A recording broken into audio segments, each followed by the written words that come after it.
Okay, let's dive into this. Today, we're uncovering the real, actual financial commitment behind one of the most magnificent and, let's be honest, fluffiest breeds out there, the Norwegian Forest Cat. If you've ever found yourself just falling in love with photos of these majestic giants online, you are definitely not alone. But before you go picking out names for your new tiny house lion, it's absolutely crucial we look at the actual numbers for this explainer. We're going to break down exactly what it costs to acquire and keep a Norwegian Forest Cat, and more importantly, what you're genuinely paying for it when you choose this specific breed. To start us off, let's hit the baseline price. If you're here in the US looking for a kitten from a reputable, health-tested breeder, you're generally looking at a sticker price somewhere between $800 and $1,800. Yeah, I know, that's a pretty serious upfront investment. It naturally begs a central question, right? What exactly props up this high sticker price? I mean, why does a cat cost as much as a high-end laptop? Well, to understand that, we need to take a quick look at how this price behaves across different markets. Now, what's really interesting about this slide is how the price actually shifts depending on where you are in the world. While we see that 800 to 1800 range in US dollars, the UK market sits roughly between 600 and 1400 British pounds.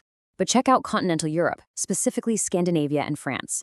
Prices there generally fall between 700 and 1500 euros. So why the drop? It actually just comes down to supply and demand.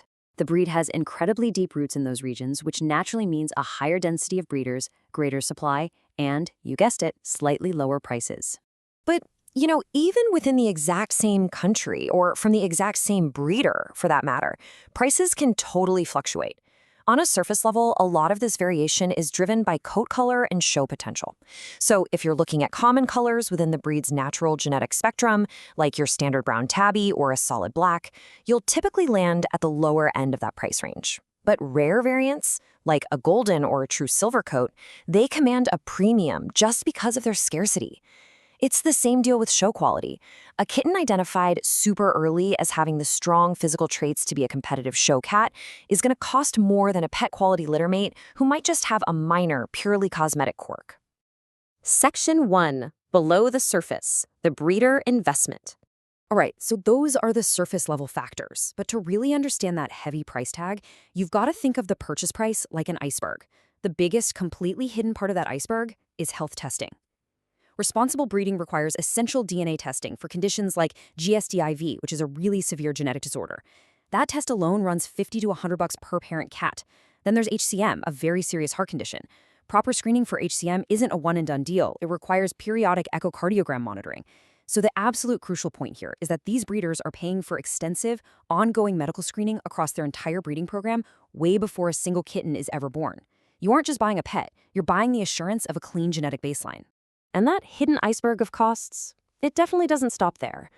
Legitimate breeders aren't just sitting back and collecting checks. They are investing massive amounts of time and money. They're paying registration fees to major organizations like TICA or FEIF. They put serious, dedicated effort into early socialization so your kitten grows up confident and friendly. Plus, they cover the first round of vaccinations and routine veterinary wellness care before that kitten ever leaves their hands.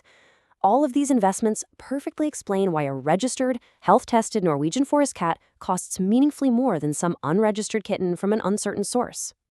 In fact, the International Cat Association, or TICA, puts it perfectly. They state that pricing reflects the genuine investment required to maintain health testing standards and proper breeding practices. So it's really not just pure profit for the breeder. It's a necessary, highly calculated investment required to protect the health and future of the breed itself. Section 2. The rest of the iceberg. Annual cost of ownership. Because let's be real, acquiring the cat is literally only day one. Let's pivot away from that one-time purchase fee to the recurring reality of actually owning a large, super active cat. From year 2 onward, the typical annual cost of ownership in the US runs between $970 to $1,930. Now, what does that cover? It covers the high-quality food required for a breed of this sheer size and activity level. It covers routine vet visits, litter, basic enrichment toys, and grooming supplies for that magnificent double coat. Because let's be honest with ourselves, you are going to find hair absolutely everywhere. And keep in mind, this specific range only assumes a normal year of just routine wellness care. But health can be pretty unpredictable, right? So we really have to talk about risk management. Given the breed's documented predisposition to HCM, that heart condition we touched on earlier, pet insurance is highly, highly recommended. Sure, the monthly premiums might run a little higher for a breed with known health risks, but treatment and ongoing cardiac monitoring, that can become a massive, financially crippling out-of-pocket expense. Think of pet insurance as a vital financial shield. It basically ensures you can afford the absolute best care for your cat without completely breaking the bank. Now, if you're really focused on minimizing upfront costs, there is a very real alternative to a breeder purchase: adoption. Adoption fees through breed-specific rescues typically run between $100 and $400. That is a massive upfront savings compared to the $800 to $1,800 breeder price tag. But as with everything, it comes with a trade-off. When you adopt, you're usually bringing home an adult cat, not a kitten. And more importantly, they very rarely come with a documented multi-generational health testing history that a reputable breeder provides. Both are totally valid paths, they're just completely different in terms of upfront risk and cost. Section 3. Navigating the waters, scams, and market context. Let's move to this and see how it builds on what we've learned so far. To give you some peace of mind about the market context, let's look at similar large, long-haired breeds. Maine Coons typically run between $1,000 and $2,000, and Siberians, they fall right between $1,000 and $2,500. This brilliantly illustrates that the Norwegian Forest Cat's price is completely aligned with its peers. Health testing, breeding complexity, and overall rarity drive pricing in a very similar way across all of these comparable breeds. But, where there's a high-value breed, there are unfortunately always people looking to take advantage. So let's look at some practical defense mechanisms. This brings us to the emotional side of buying. Look, we all love a bargain, right? It is so tempting to just search for the lowest possible price online. But you really have to stop and ask yourself a critical question. Is a remarkably cheap kitten a red flag? The answer is an emphatic, absolute yes. If you ever see a listing for a Norwegian Forest Cat sitting significantly below the market range, and I'm talking particularly anything under $400, your alarm bells should be ringing at full volume. It is literally mathematically impossible for a legitimate breeder to properly conduct DNA testing, cardiac screening, vaccinations, and socialization, and then turn around and sell a kitten for under $400 without operating at a severe financial loss. Unusually low pricing is hands down the single most consistent indicator of a fraudulent listing. Scammers also tend to reveal themselves in how they ask to be paid. Just think about this breakdown. Safe payment methods include credit cards, PayPal with buyer protection specifically enabled, or just paying cash in person at pickup after you have physically seen the kitten and their health documentation. Unsafe methods, wire transfers, crypto, or gift cards. There is no way around this. If a seller exclusively insists on untraceable payment methods where you have zero recourse to get your money back, just walk away immediately.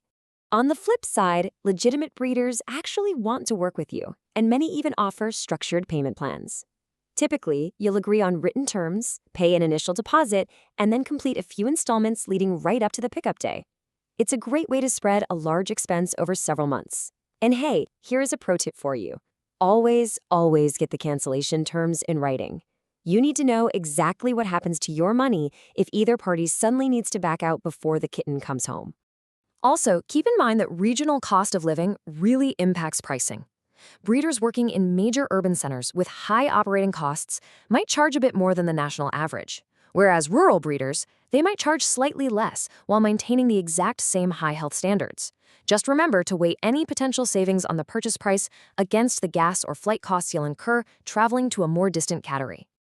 Ultimately, understanding the true cost of a Norwegian Forest Cat requires stepping back and looking at the big picture. These cats have a typical lifespan of 14 to 16 years. When you spread that initial breeder fee out over a decade and a half of companionship, it actually becomes a relatively modest figure, especially compared to the thousands you're going to spend on food and routine care over their lifetime. So I'll leave you with this final thought for the explainer. When you're looking at a 15-year emotional and financial commitment, isn't the peace of mind that comes from a properly health-tested, ethically bred kitten worth that upfront investment?